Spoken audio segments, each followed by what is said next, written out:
de historia, autores de psicología evolutiva. Para el día de hoy vamos a entrevistar a un experto. Buenos días, buenos días. ¿Nos puedes contar un poco sobre los autores? Claro que sí. El primer autor es Uri Bronfenbrenner, quien era un psicólogo ruso-americano que aportó muchos conocimientos a las teorías del desarrollo infantil, como la teoría ecológica de los sistemas, que son 5 sistemas. El primero es el microsistema, el entorno inmediato del individuo, como la familia, la escuela o amigos. El segundo, el mesosistema, es la conexión del microsistema y el lugar en que se desarrollan, como la casa o la escuela.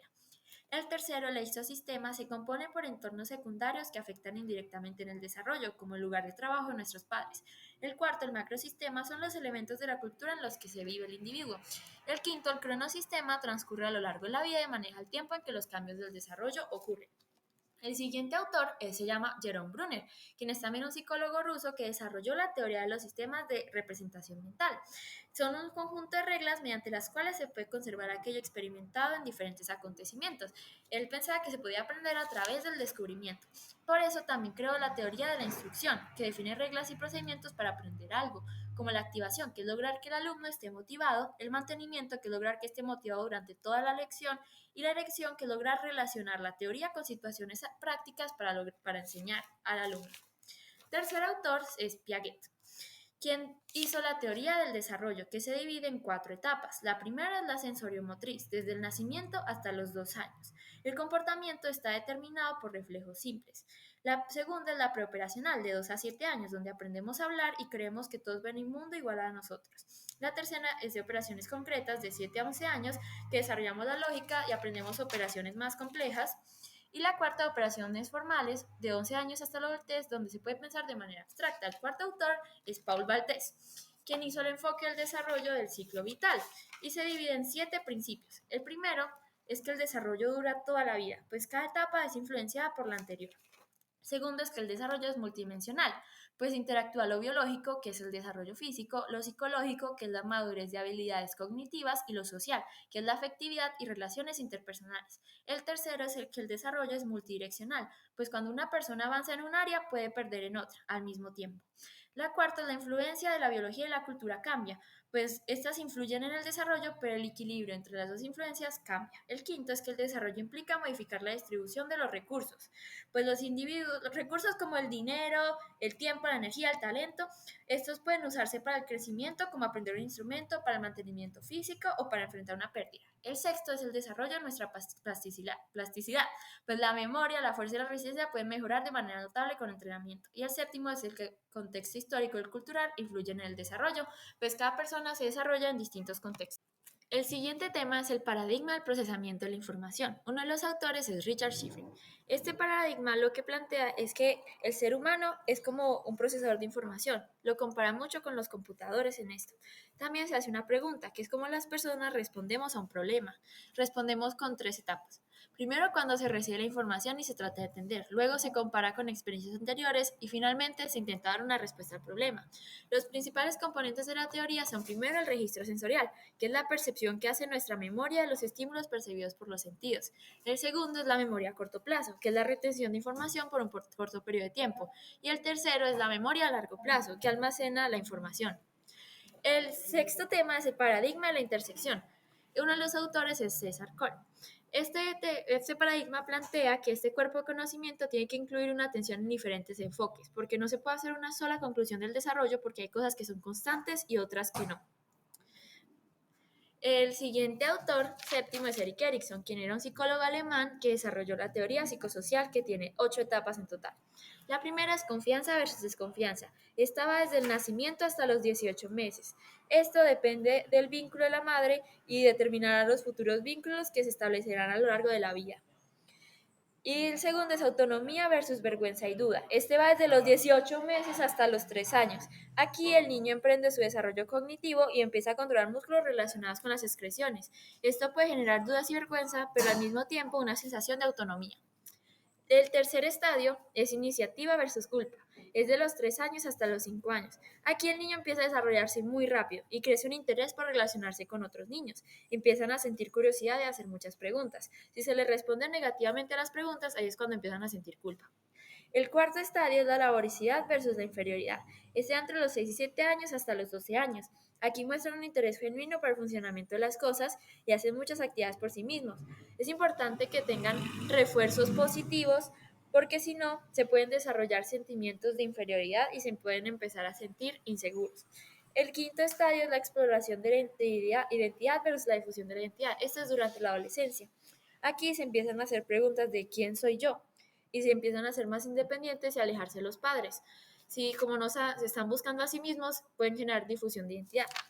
El sexto estadio es la intimidad versus aislamiento, desde los 20 años hasta los 40. Aquí la forma de relacionarse cambia porque se empieza a priorizar la intimidad y si no, y si se va, se empieza a sentir soledad. Séptimo es la generatividad versus estancamiento, desde los 40 hasta los 60 años. Aquí empieza a dedicar tiempo a la familia y prioriza la productividad. Y el estancamiento se refiere a que pueden empezar a sentirse que no han hecho mucho para las futuras generaciones. La octava etapa es integridad versus desesperanza. Esta va desde los 60 años hasta la muerte.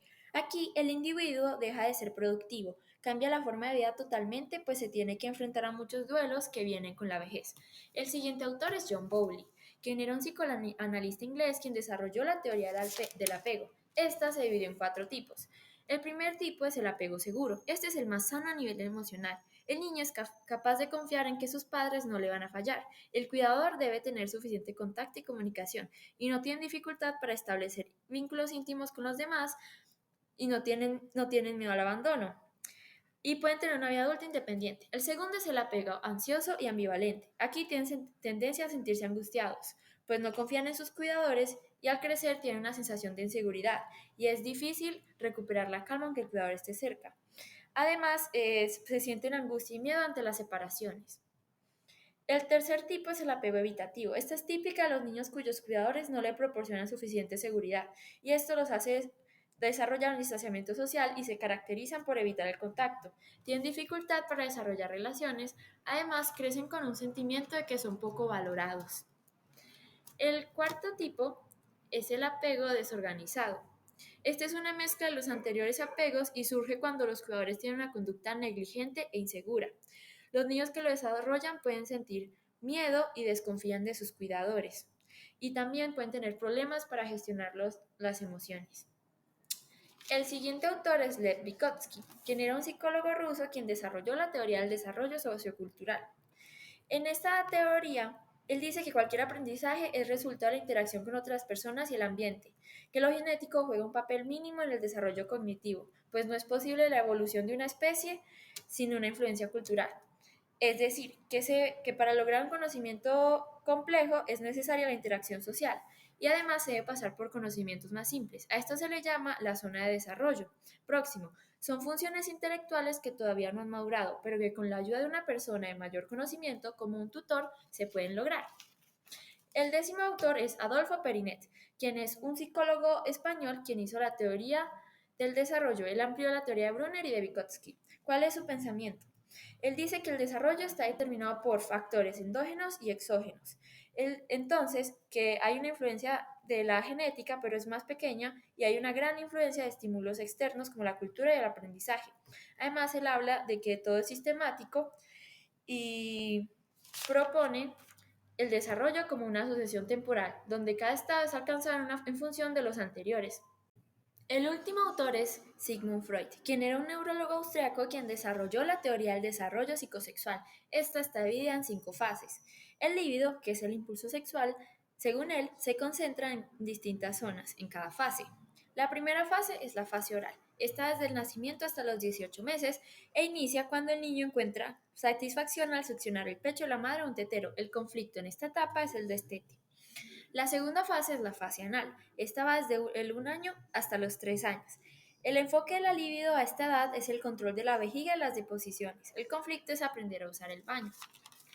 La tercera fase es la fase fálica. Va desde los 3 a los 6 años. La libido ahora se vuelve a los genitales, a medida que se descubren las diferencias entre el género masculino y femenino. Aquí el conflicto es el complejo de Edipo, en el que el niño se enamora del padre del sexo opuesto. La cuarta fase es la fase de latencia, desde los 7 a los 13 años. Aquí la libido se suprime y no hay zona que genere placer. En esta etapa los niños buscan crear conexión, amistades. Sí. La quinta es la fase genital, que va desde la pubertad a la muerte. Aquí la libido comienza a activarse de nuevo y desarrollamos un interés por las parejas sexuales. Muchas gracias por permitirme dar toda esta información sobre los autores. Con mucho gusto. Fin.